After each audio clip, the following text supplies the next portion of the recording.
trabalha uma eleição como se estivesse perdendo o voto para o Lula, o discurso é um. Se você trabalha uma eleição e está perdendo o voto para o branco e nulo, o discurso é outro. É um discurso mais voltado ao centro. E daí, de novo, a minha percepção inicial... Não, mas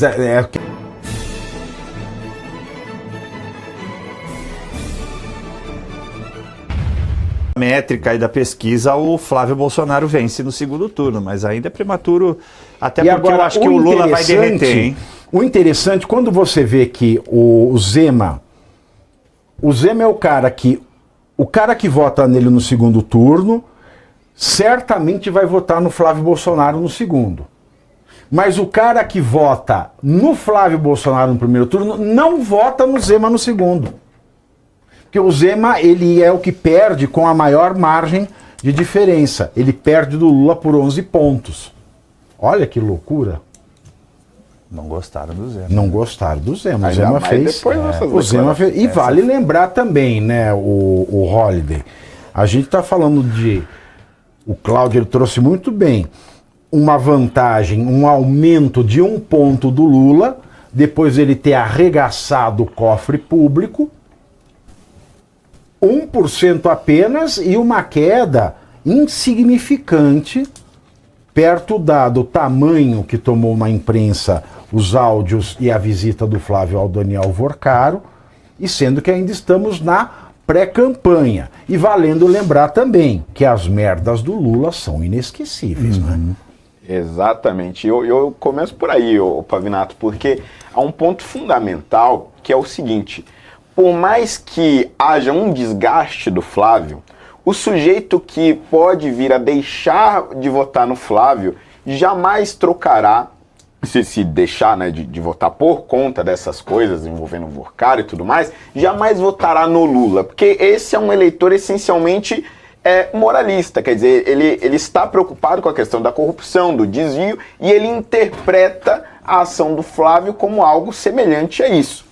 Agora, ele não vai deixar de votar no Flávio para votar no Lula, que teve o histórico do mensalão, do petrolão, e agora está mais do que envolvido, este sim, um escândalo de corrupção, envolvendo o Banco Master. Portanto, a luta nesta eleição, principalmente quando falamos de segundo turno, do ponto de vista da direita, é evitar ao máximo possível os votos de brancos e nulos. Tanto é verdade que aqui em São Paulo, onde Jair Bolsonaro teve a sua maior votação, uma das maiores votações, aliás, proporcionalmente, nas eleições de 2018 e nas eleições de 2022, o grande problema nas eleições de 2022 foi o enorme número de eleitores que não foram votar. Não vou me lembrar o número agora de cor, mas vamos colocar aí cerca de 6, 7 milhões de eleitores paulistas que deixaram de votar, boa parte deles. Deixa eu fazer uma pergunta potenciais pessoal. Eleitores. Você vota em branco nessa eleição?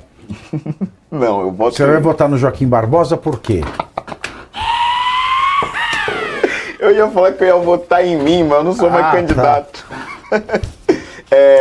Então, esse eleitor, ele não deixa de votar aliás, ele deixa de votar no Flávio, mas ele não passa a votar no Lula. Então, a luta ali é pelo desgaste. O Lula está tentando desgastar o Flávio para conseguir maior voto nulo. E a partir disso, é importante que a campanha do Flávio tenha isso como atenção.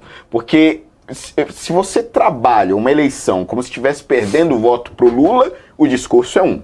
Se você trabalha uma eleição e está perdendo o voto para o branco e nulo, o discurso é outro. É um discurso mais voltado ao centro. E daí, de novo, a minha percepção inicial... Não, mas é o que essa pesquisa falou, é que os dois perderam 1% para o Joaquim Barbosa.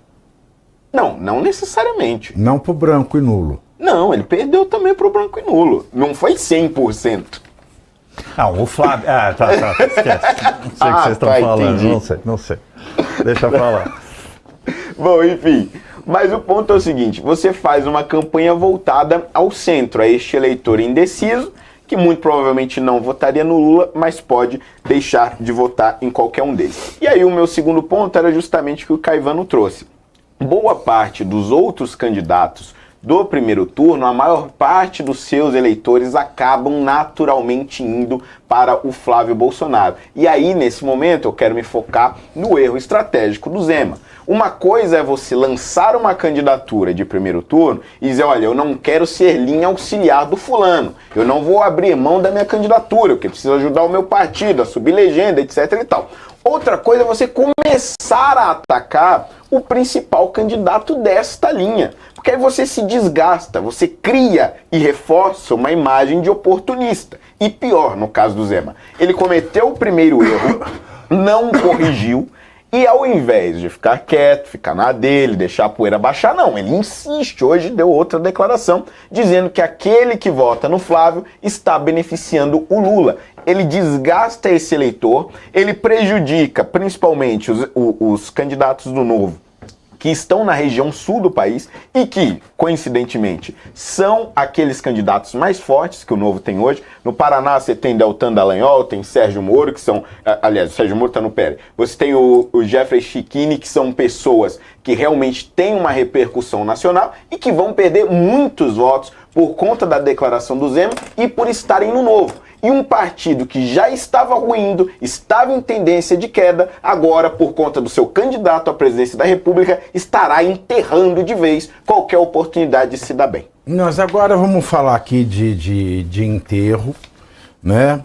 Porque eu estava falando dia desses com alguns presidentes, com alguns caciques partidários, e alguém me comentou que o Valdemar, ele está... no mesmo perfil do Fernando Henrique. Ele não está mais bom da cabeça. E hoje, sabe-se lá Deus por quê? Porque eu fico me perguntando, o Valdemar estava sem o que fazer, o Valdemar Costa Neto não tinha nada para fazer. Segunda-feira à tarde, não tenho nada para fazer, o que eu vou fazer? Vou dar uma entrevista para a Globo News. Parece o Gilmar Mendes, né? Vou dar uma entrevista para a Globo News, vou falar o quê? Não sei, alguma merda, eu quero aparecer. Eu devo estar com uma mulher nova, quero aparecer na Globo, não é? Quero lá aparecer pimpão e tal. Uma entrevista que não tinha lé concré e que ele aparece falando que o Flávio... A pesquisa saiu hoje cedo. Mostrou que o impacto na campanha do Flávio não foi significativo. Que dá para recuperar e que se acontecer algo com o Lula, na verdade, todo esse movimento acabou favorecendo o Flávio numa pré-campanha. Aí eis que surge o Valdemar, porque todos os escombros desse terremoto já recaíram sobre essa pesquisa. Aí vem o Valdemar para dizer o seguinte, que o Flávio Bolsonaro foi à casa do Vorcaro depois que ele deixou a Papuda para pedir o resto do dinheiro. Aí... É claro, porque ele não está conversando com débil mental. A jornalista vira e fala, peraí, você está dando uma informação nova. Porque o que o Flávio disse que foi fazer naquela entrevista foi algo diverso. E não para pedir o resto do dinheiro. Fala, olha, você está para ir preso, pelo amor de Deus, dá esse resto de dinheiro logo. Que o Valdemar foi fazer na Globo, o mesmo que o Mário Frias está fazendo a cada nota que ele solta. Pois bem, estava tudo calmo, tudo tranquilo, a pesquisa mostrou que o efeito não tinha sido grande. Para que o Valdemar foi dar essa entrevista? Ele está empenhado em fazer o Lula ganhar a eleição, Holliday? Ai, meu Deus. Olha... Ou ele está realmente indo para a casa do cacique? Olha, eu encontrei o Valdemar algumas vezes e ele próprio comenta, né? Tô ficando velho, não sei o quê, tô esquecendo as coisas e tal. E ele meio que já admite isso, assim, em conversas informais por aí, meio que brincando e meio que falando sério. E assim, eu não tô querendo aqui ser um etarista, né? Um termo que a esquerda adora muito, mas eu realmente acho que o Valdemar está cansado, não está conseguindo ter a percepção da gravidade das suas falas. Não é a primeira vez que isso acontece. Etarismo ou otarismo? Ping-pong. Não é. Presta atenção, a receita, para não dar errado, você pega a notícia, limpa bem os fatos, separa na vasilha o mal com atraso, com a pitada de psicopatia, leva no forno, critica até ferver e coloca ironia a gosto.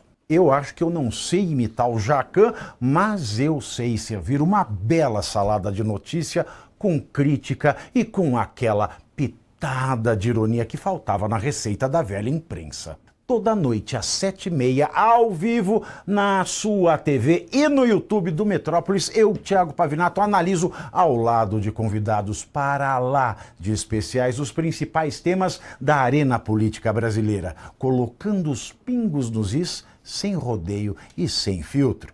Pavinato, 7h30. Presta atenção, a receita, para não dar errado, você pega a notícia, limpa bem os fatos, separa na vasilha o mal com atraso, com a pitada de psicopatia, leva no forno, critica até ferver e coloca ironia a gosto.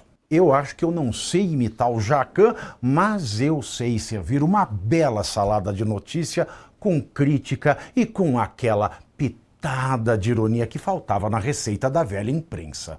Toda noite às 7h30, ao vivo, na sua TV e no YouTube do Metrópolis, eu, Thiago Pavinato, analiso ao lado de convidados para lá de especiais os principais temas da arena política brasileira, colocando os pingos nos is, sem rodeio e sem filtro. Pavinato, 7h30.